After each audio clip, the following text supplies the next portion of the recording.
আসসালামু আলাইকুম। কুকিং স্টুডিওর আজকের পর্বে আপনাদের সবাইকে ওয়েলকাম জানাচ্ছি।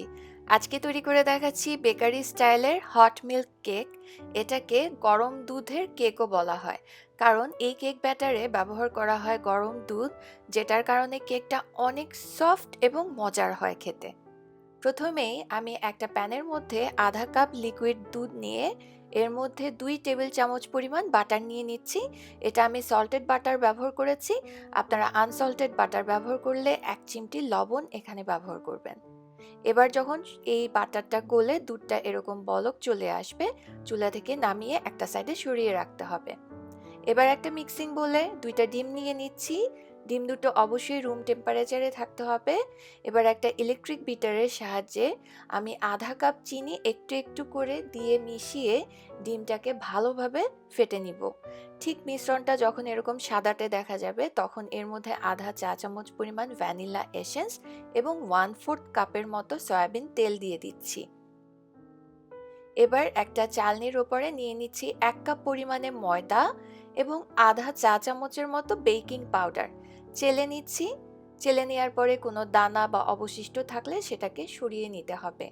এবার খুব আলতো হাতে এরকম ফোল্ড করে মিশিয়ে নিতে হবে।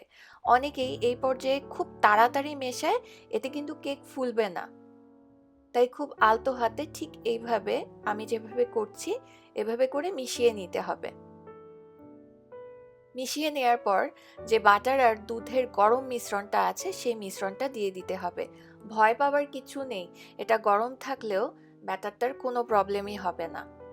একদম গরম দুধটা ঢেলে দিয়ে খুব ভালোভাবে ব্যাটারটা মিশিয়ে তৈরি করে নিতে হবে। এবার একটা কেক প্যান নিয়ে এটার মধ্যে তেল মেখে নিতে হবে আর একটু পার্চমেন্ট পেপার বিছিয়ে দিতে হবে।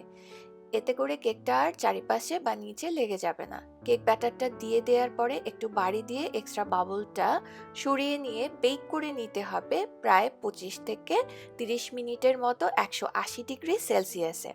ঠিক যখন ওপর থেকে এরকম বাদামি রংটা চলে আসবে এবং কেকটা সুন্দরভাবে বেক হয়ে যাবে, চারিপাশ থেকে ছুরির সাহায্যে কেটে নিয়ে তারপরে প্যান থেকে বের করে আপনার পছন্দ মতো স্লাইস করে কেকটাকে সার্ভ করতে পারবেন। এই কেকটাকে ঠান্ডা করে এয়ারটাইট কন্টেইনারে ভরে আপনারা কিন্তু 2 থেকে 3 দিনের মতো সংরক্ষণও করতে পারবেন।